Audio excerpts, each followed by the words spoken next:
Hi Aquarius, welcome. This is your reading. Be open-minded po, hindi po halos lahat makaresonate. Thank you nga po pala sa mga nag-subscribe, lalo-lalo na sa mga bumabalik. Marami pong salamat. Give me the message for Aquarius. Ano yung mensahe sa'yo? The Clover, okay? So, Clover. So, nafe-feel ko dito yung luck, okay? Swerte. Okay? Kumbaga, pumapabor sa'yo dito yung swerte. Hawak mo ang swerte. Kumbaga, nagiging maayos ang takbo ng pamumuhay mo, no? So, nagiging magaan, okay? Ang daloy ng kaperahan. Or pwede rin sabihin, sinuswerte ka ngayon, okay? Give me the message.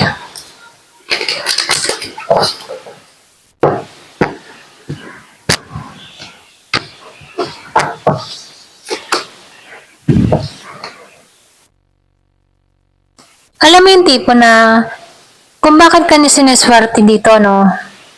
Kasi nakikitaan ko dito, meron kang nalampasan na pagsubok. Kumbaga, lahat ng pagsubok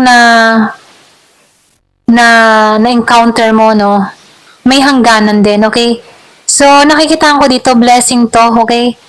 Yung mga pagsubok sa'yo, nakikitaan ko dito na nalampasan mo to at swerte na yung parating sa'yo, okay?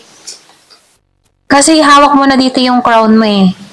Pwede rin sabihin na unti-unti mo nang nare-receive lahat ng mga pinaghirapan mo, unti-unti mo nang naabot yung pangarap mo, okay? So, sinasabihan ka dito, no, yung iba sa inyo, bigyan mo din panahon, okay? Yung love life mo, okay? Pwede rin yung iba sa inyo, mahabang panahon ka na walang love life or hindi ka interesado sa ganito. So, sinasabihan ka dito, ito na yung time para lumabas-labas ka, okay? Or makipag-socialize ka, mga ganun ano. So, nakikitaan ko dito, no, yung iba sa inyo marami kang mga pagsubok na kinaharap na kung saan, ano, nakabangon ka dito. Kung may kita mo dito, no, yung ba tipong hinihiling mo na sa bandang huli magiging masaya ka, okay? Ito lang yung nakikita ko. Pwedeng meron kang minanifest. Kumbaga sa dulo, after ng mga hirap na sitwasyon, sa dulo, may nagiintay na reward or meron nagiintay na kaligayahan at ito yung nagiintay sa'yo, okay? So, sinasabihan ka rin dito, meron ditong tao na gusto humingi ng tawad sa'yo, okay? Ayaw na nitong makipag-away sa'yo, okay? Kung kilala mo to, pwedeng kaanak, pwedeng kaibigan, katrabaho, kapitbahay, or iyong lover, okay? So, meron ditong tao na gusto na nitong mag-healing yung connection nyo, gusto na nitong humingi ng kapatawaran sa'yo, ayaw na nito ng gulo, ayaw na nito ng away. Maybe yan. Maybe ikaw dito ay matindi yung sama ng loob mo dito sa tao na to, kaya mismong ikaw umalis ka dito, okay? So, meron 44 years old, 42, may 30, may pinanganak nung 9, okay?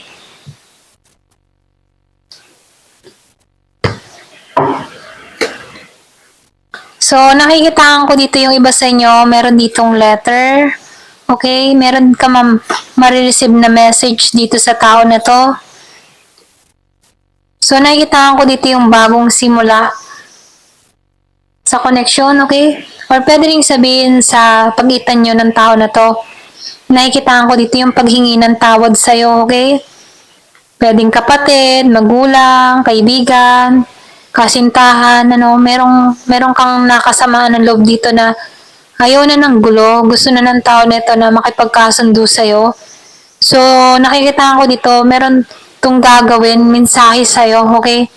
So, nafe-feel ko dito yung genuine heart ng tao na to. Gusto ng tao nito ng bagong simula, pero yung iba sa inyo, ayaw mo na ng new beginning dito, okay? Pero ganun pa man, nakikita ko dito yung paglilinis or pwede rin sabihin gusto lang ng tao nito na maging maayos kayo. Yung iba sa inyo, nakikita ko dito, meron kang paglalakbay na gagawin, okay? Yung iba sa inyo, umalis ka dito ng may sama ng loob, okay? Baga nakikitaan ko dito na andun ka nakatuon sa pag-abot mo sa mga pangarap mo, ganon, okay? Ito rin ang feel ko. So, meron ditong happiness na naghihintay. Yung iba sa inyo, nakikitaan ko ditong may pagbubuntis na mangyayari o magaganap, okay? Ito rin yung nakikita ko. O, pwede rin sabihin, may anak kayo dito. May anak ka sa tao na to. Given the message. Meron ako nakikita ditong pinanganak ng 24, 27, 8 at 17. Meron 39 years old, 27 and 24, 30, 42 and 44. So, yung sinabi ko nga kanina, may paglilinis, okay? So, may paglilinis na ginagawa, okay? Or pwede rin sabihin, meron ditong tutungo sa bahay mo, merong paghingi ng tawad sa'yo, okay? So, tumatakbo yung oras. So, nakikita ko din dito, no, gusto nitong tao na ito na yung kapatawaran mo, okay? May cross, pwede rin sabihin na nakikita ko dito na meron tong pwedeng religyosa, ganyan. O pwedeng ganun ka, okay?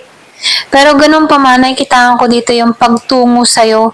Yung iba naman sa inyo, nakikitaan ko dito na meron nagkaka-interest sa'yo. Dito, ito rin nakikita ko. Pwedeng hindi mo to napapansin dun sa iba. Pero ganun pa man, nakikitaan ko dito na nakatuon, meron tong lihim. Yung iba sa inyo, meron kang tao, secret admirer, or meron ditong humahanga ng lihim sa'yo, okay? Wala kang idea sa tao na to. Tapat tong tao na ito, religyoso, pwedeng konserbatibo, dun sa iba. Ito rin nakikita ko.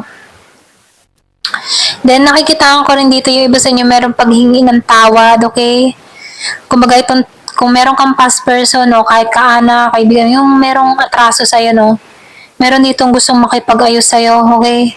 Nakatuon to sa'yo, pwedeng may alaga tong hayop, aso, or pwedeng sabihin pet lover tong tao na to.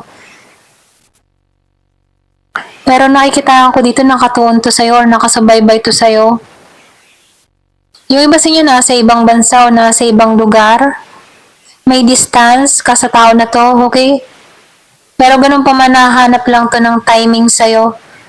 Okay, mahalaga tong tao na to sa buhay mo, okay? Or nagitong mahalaga para sa iyo before, okay? Pero ganun pa man, gusto na nitong tanggalin yung galit mo, okay? Ayaw niya na ng gulo, ayaw niya na ng away. Gusto ng tao nito makipagbati sa iyo, okay?